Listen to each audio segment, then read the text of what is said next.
Hello, welcome to Health Professional Radio. I'm your host, Neal Howard. We're in studio today talking with Dr. Thomas Lee, Chief Medical Officer of Press-Ganey. Press-Ganey is a company that surveys hospital patients. In addition to being Chief Medical Officer, he's also an author. Recently published An Epidemic of Empathy in Healthcare, How to Deliver Compassionate, Connected Patient Care That Creates a Competitive Advantage, published by McGraw-Hill just this past November, as a matter of fact. Dr. Lee frequently lectures on the patient experience and strategies for improving the value of healthcare. Welcome to Health Professional Radio today, Dr. Lee. Thanks for having me. You're an author of An Epidemic of Empathy in Healthcare. Is this your first work? I know I've written a lot over the years, both a few books and about the healthcare system and about its evolution, but also a lot of articles in the New England Journal of Medicine where I've been an editor. Now, you've been working to improve the patient experience, not so much as it relates to the actual hands-on care and the prescription meds or the treatments or the therapy, but deeper than that, the emotional connection, the empathy, physicians maybe putting themselves into the shoes or the situation of a patient, as you said in the last segment when you hear who is perhaps old, frail, and or maybe dying. How important is that today as opposed to before? Or are we just now recognizing the importance of making that emotional, empathetic connection with patients? I think that it's a very special time and a special opportunity to ask that question about what are we trying to do in healthcare. That question really hasn't been raised in the past because we always kind of felt, we do good things, we're good people. The more we do, the better. Mm-hmm. But what's changed is that we have this aging population. For the first time in history, becoming frail is a routine experience.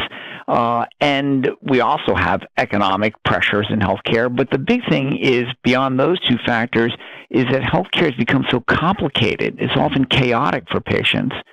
So when you think about those forces, the aging of the population, economic pressures, and then just the complexity of modern sophisticated medicine, I think you have to step back and say, what are we trying to do?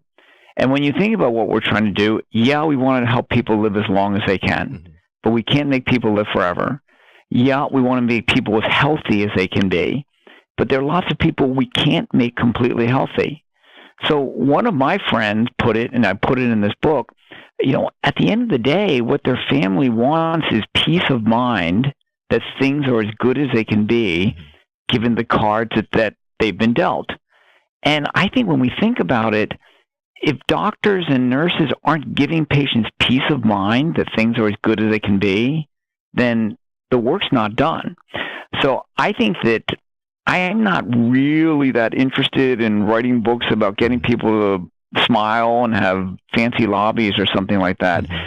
I'm interested in what does it take to give people peace of mind that things are as good as they can be. I think the technical stuff is important in healthcare, but I think that establishing those connections with the patient so they know that someone is taking care of them, those things are critical. Now, in your book, An Epidemic of Empathy in Healthcare, do you address the culture from which our future and present physicians are emerging from? I mean, it's not a culture of empathy and sympathy when you look at the news and read the paper. And it's ironic because the people going into healthcare today, they're good people. But, there's just so much to know and so much to do. I actually think that people in healthcare, we take the empathy part for granted and we focus on the technical aspects of care. Patients, they assume that the technical stuff is going to be all right, and they're wondering, does anyone actually care about them? And the truth is, we need both. It's not a choice between technical excellence and being empathic. You have to do both. And that's what excellent care really is, technically excellent and empathic. You say that you're using social networking techniques in order to spread a spirit, for lack of a better term, a spirit of empathy among healthcare professionals. Talking about empathy going viral? Basically, that would be a lovely thing to happen, wouldn't it? First, I think that you can't legislate empathy. You can't give financial incentives for empathy. That's just not going to work. I mean, what we need is, you need it to be a social norm. It can't be, a financial issue. It's got to be a look in the mirror issue, where you're ashamed of yourself, or you would feel embarrassed in front of your friends and colleagues if you weren't delivering care a certain way. So when I say social network science, I'm talking about creating a norm in a community of clinicians, of healthcare professionals, that, you're not doing a good job if you're not mustering the energy to look patients in the eye and think about what's important to this human being. How are they suffering? And then doing what you can to relieve that suffering. That's the kind of thing that's, just like picking up litter in the street, being physically fit. These are social values that spread in the same ways as infectious disease, from person to person, as norms develop. In your experience, how does a physician, a specialist, a nurse, an EMT convey the message that they're being empathetic as opposed to being sympathetic, especially when we're talking about the aging population? Many of, folks my age and older, they don't want to be felt like you're feeling sorry for them. They don't want mercy treatment or a sympathy pat on the shoulder. How is there a difference between sympathy and empathy? There's a very important difference, and they're certainly related. But sympathy is, when you just feel bad because some bad things are happening to someone else. Like, there's an earthquake in some faraway country. You don't know anyone there, but you see pictures on the news, and you go, "Oh, that's too bad." Mm-hmm. And that's like, you see a patient who's got a miserable situation. You go, "That's too bad." But empathy is actually something different, where you understand what's important to the patient, and you convey that you understand it, and that you're going to do what you can to try to help relieve, what's causing their suffering. It's much more of an action-oriented, set of things to do. Patients don't really want us to feel their pain. They want us to relieve their pain. So empathy is, okay, I get it. This is a really tough situation. Let's see what we can do to help you. What was it that prompted you to focus on this aspect of healthcare in the first place? Well, I'm taking care of patients, primary care patients mainly. I'm a cardiologist as well. And, I see my patients have always had, fears of their disease, fears of their treatment.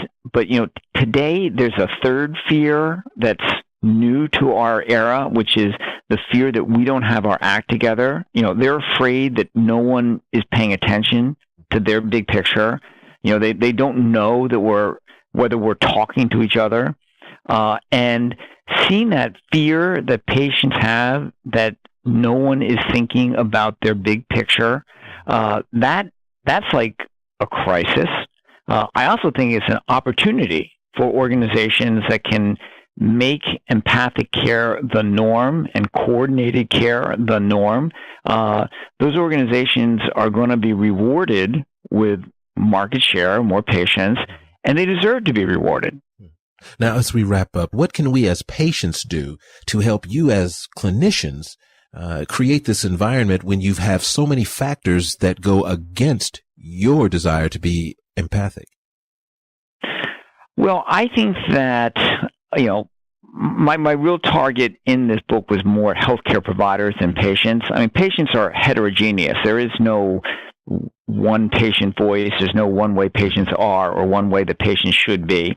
Ultimately, the relationship between a doctor and a patient, it's more like, dancing. It's an interaction.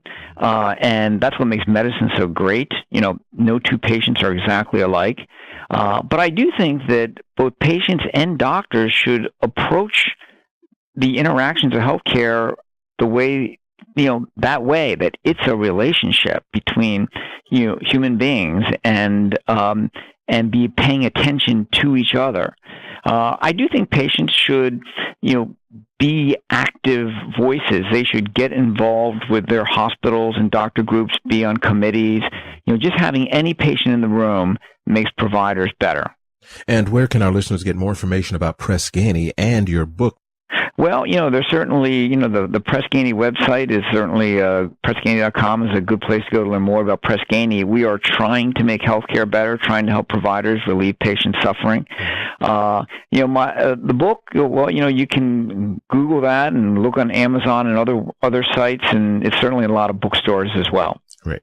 You've been listening to Health Professional Radio. I'm your host, Neal Howard. We've been in studio talking with Dr. Thomas Lee, Chief Medical Officer of Press-Ganey.